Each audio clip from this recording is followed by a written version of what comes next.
Welcome to DC Cars. My name is Eric. And I'm Jesse. And it's the all-new Mercedes-Benz GLC.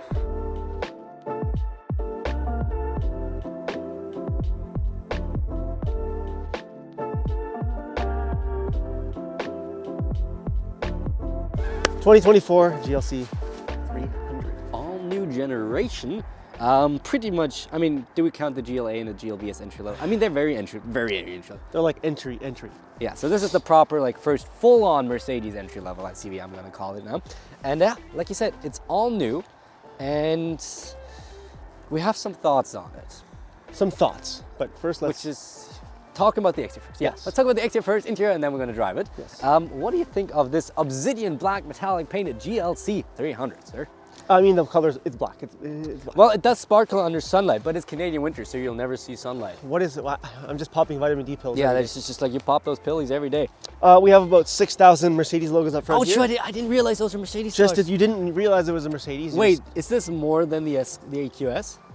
It rivals it. I don't know. I don't feel like counting it, Damn. but it's a lot of Mercedes logos. Damn, what's Yeah. the unique AQS? I mean, hey, gonna- look, it goes all the way down here too. Oh, this is 100% better than, like, these are more stars. Yeah.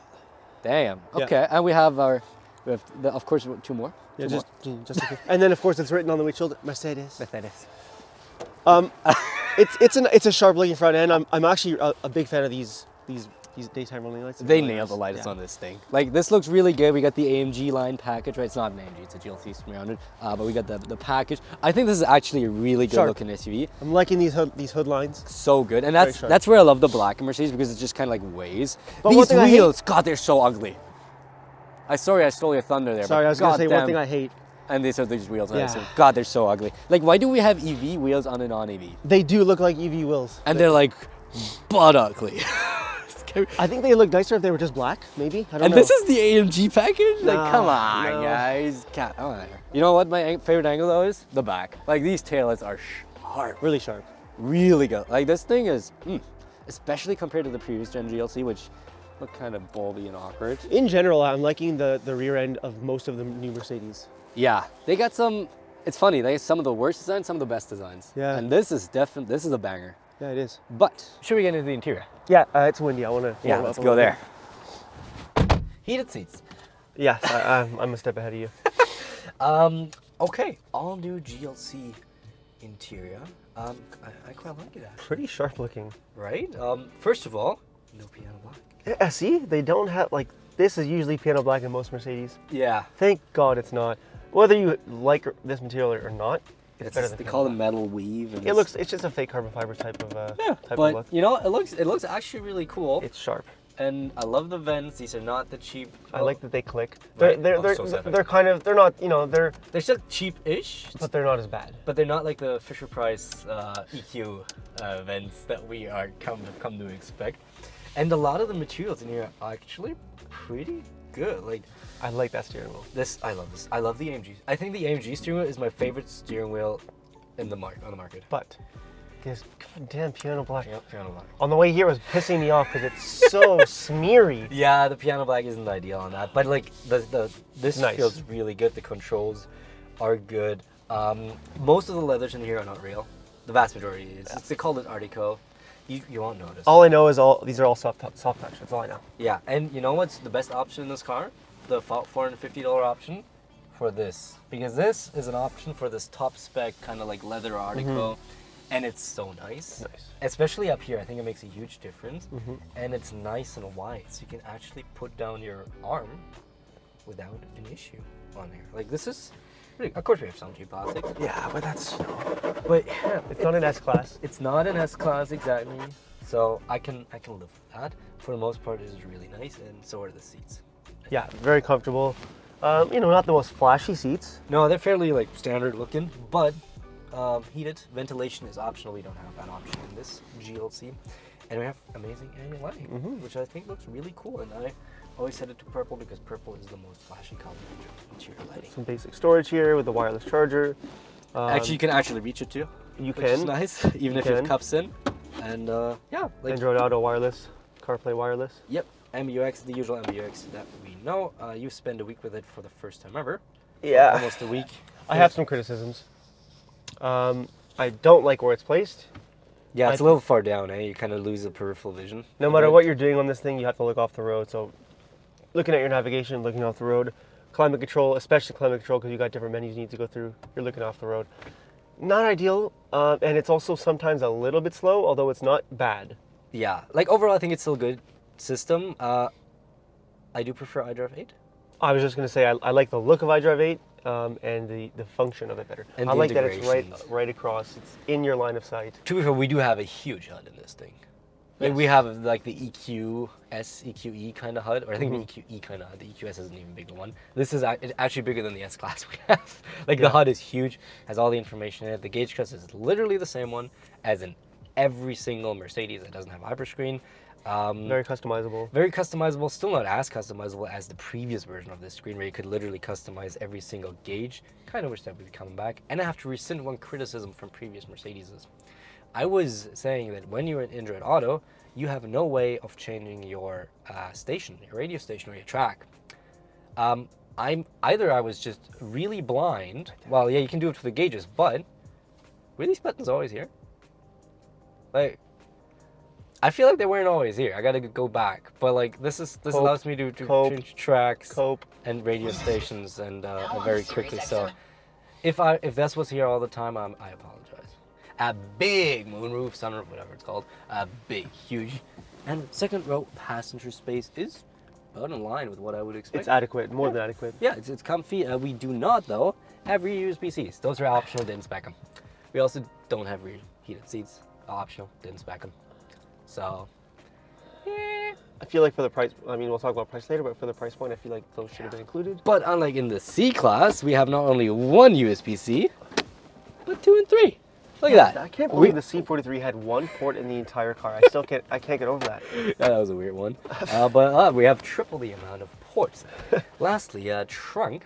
So space in the rear, just like this, is 21.9 cubic feet of space. If you put on the second row, you get 53.6 cubic feet of space, both about like average-ish, not standing out in either way, positive or negative. But what is really cool is if you put down your rear seats, which you can do from the trunk. The buttons. Yeah, the front seat, actually, if nobody sits in it, obviously, actually moves forward to make sure that these seats can go down without an issue.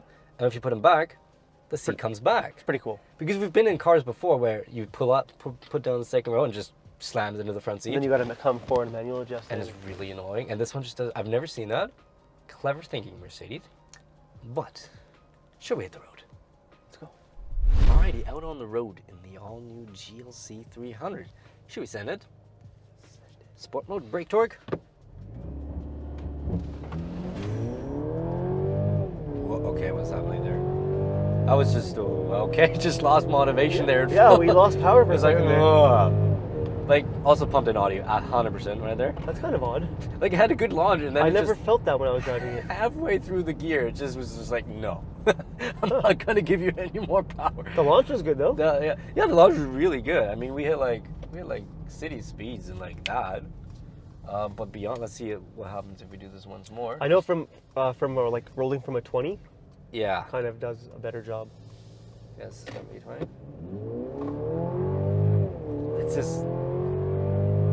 Oh, it's the shift. You see, as like before it shifts, it just holds. Well, the transmission's one of like right off the bat, it's one of my downsides on this. Yeah. So before we get to that, let's just quickly recap. So we have a 2-liter inline-4 mild hybrid producing 255 horsepower, 295 pound-feet of torque, sent to all four wheels through a 9-speed automatic. Okay. Can you hear me? And I think I speak for both of us. We have issues with this drivetrain. Yeah. I mean, first of all, throughout my week of driving this, it's convinced me that it has more than 250 horsepower. Yes, it feels very definitely it feels powerful. does. It does. It has all the power, and my complaint certainly is not with the power itself, but this 9-speed. It's, I don't know. It doesn't know when it wants to shift. Yeah, it's clunky. It's like really kind of confused by a lot of things. And my God, switching from reverse to drive and drive to reverse, it's bad. It takes forever. It's bad. And you often don't end up knowing. Like, you don't know. And you're just like, boop, boop. I just end up blipping the throttle like 6 times to know if something happens. Really briefly, handling test though. Yeah, a little more pumped in audio. Yeah, I was wondering this whole week. I was like, that sounds odd. Yeah, it sounds way too sporty.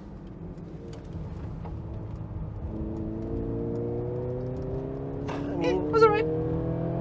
Like it didn't like dive in and push us out, but like it did anything that I wanted it from it. Let's say it like that. And also I'm pretty sure there's pumped in audio from the outside, because if you rev it from the outside, it sounds kind of weird. Like not bad, just weird. Just not something you expect from this drivetrain. Yeah. Before we switch, let's briefly continue our conversation on this 9-speed, because like you said, it's not like take reverse to drive takes forever. It takes forever, and you don't really know when you're in said gear. Yeah, so I end up like spamming this. I'm just like boop, boop, boop, boop, boop, boop, boop, and like blipping the throttle until it starts moving in the direction. It also, speaking of moving in directions, it doesn't always move in the direction you want it to move. Whenever I'm braking on a hill, if I let go to press the gas, this thing rolls back like more than half the time, and it doesn't just move a few inches, it rolls back. Yeah, it just starts like freely It's a liability. rolling. It's not a dual clutch, and like you said, it's half the time. If it's always, at least you know. Yeah, you don't know what to expect. It's sometimes just starts rolling back. So like a foot. it's really weird. And on top of that, like you said, sometimes a little confused. Sometimes it feels a little clunky, the suspension, just like not suspension, this transmission. Yeah, I'll go for a rip and I'll let go of the gas and it'll just hover at like 4,500, 5,000 And it's RPM. That was actually okay. Sometimes it hovers a lot longer though. 3,000, like you can still downshift shift now. It's like the same complaint we had in the C43, which had a very similar drivetrain. With that transmission just lacking refinement, quite frankly. But how about we change seats, get you behind the wheel, because you drove this for most of the week actually. Let's do it. I mean, it does have the power, like you said, at the end of the day, right? But look. Oh, there you go. It hovers in the 5,000s for too long when you let off the throttle. Yeah, it's that's a bit more refined. Maybe by next model year they have that figured out a little better. It's just tuning at the end of the day. Yeah. And mechanically, this I think is totally fine. But that's really the biggest issue we take, I think, with this vehicle, because let's start off with suspension. This rides really well. Smooth. I've had no issues with this at all. Right? It's it doesn't feel overly sporty. It is a little floaty, like it does lean a lot, but I'm totally okay with that, because I'd rather have this be, a little more relaxed, a little more comfy, compared to just being overly sporty and aggressive. It feels really good. And when you're hitting bumps, it does its best to take the impact away from your butt. Yes, and it does certainly help also that we have fat tires. Even though we have 19-inch wheels, we still have fat tires on top of that, which is really good. And noise-wise, it's actually pretty good too. Very good. Like it is a quiet cabin. Tech-wise? Yeah, that's the issue where we don't really have all the options, right? So you don't have the options for the adaptive cruise control, for example. Considering we're paying like almost 80 grand, not having adaptive cruise control is about, it's how they do it. Like all the luxury brands do it. Even if you pay 80 grand, you don't get it for free. But like the S-Class actually had it for free. Well, there you go. Imagine the S-Class with adaptive cruise control. Yeah, but there's a lot of things it didn't have for free as well. So yes, but yeah. So tech-wise, like it's okay. We got the big hub, which I like. We got blind spot monitoring, emergency braking. But beyond that is a little more bare bones. You can spec it up if you want to. You just have to decide if you really need that. Yeah, there is a lot of good here, and I think it left us both quite surprised. I mean, after our run with Mercedes this year. Yeah, we've had a lot. We've been in quite a few Mercedeses, and very few of those we've actually liked. Yeah, we finished a few videos, and we were like, maybe Mercedes is just gonna ban us from reviewing the cars. Yeah, and we're like actually concerned that people think we're biased against Mercedes. We are not. We just had a bunch of terrible Mercedes products. And the GLC is absolutely not one of them. No. Coming to the price. As spec'd, almost fully spec'd out, this clocks in at $76,585 Canadian, which is certainly still a lot of money though for a compact SUV. Yes. About 5 to 6 grand more than you can expect to pay for the competition, including a BMW or the absolutely excellent GV70. But you get the Mercedes Star. You get a nice interior. No Mercedes, I didn't mean to talk to you. Yes, I mean, the BMW had a really nice interior too, and so did the GV70. Yes, but I think this is a good car. I think it rides well. I like the interior. I think it's a good-looking car as well. Mm-hmm. Oh, definitely. I genuinely like it. It just too. comes down to personal preference at the end. Like, what do you like? We haven't been in the X3. We're probably going to jump into that next year. So you just got to decide. Okay, which styling do you like more? But there's really nothing that keeps me from saying, hey, if you're looking for, you know, a luxury compact SUV, and you generally like the Mercedes style, then 100% go for it because it's a good car. Like, Definitely. so yeah. I mean, I think I like the GV70 more. It's hard for me to think. It's hard. because I've only been in the one with the 3.5 liter, 3.6, but the V6, the twin turbo V6. I've driven the EV, so I can't really Right. tell. Oh god, fair. the EV was so good. It was amazing. Oh, the EV was so good. So it's not a direct comparison at all, but Yeah. So I don't know how it is with the fantastic car, the GV70. I just can't tell you right now without having them side by side which one I would pick. Which is, like we said, considering our recent run with the Mercedes, a really good conclusion. Because usually we have to recommend against them, and this... I know. It kind of feels good. It feels weird to be recommending it. Right? Thanks for giving us a good product, Mercedes. You did a great job, and I've been starting to see a lot of these on the road, and I totally get why. So, nice. Anyhow, thank you so much for watching. If you enjoyed it, thumbs up, like button, bell, subscribe. At least one or two of those maybe would be nice. Yeah, any combination is good. Drop a new video every single week. And we'll hopefully see you then. Bye.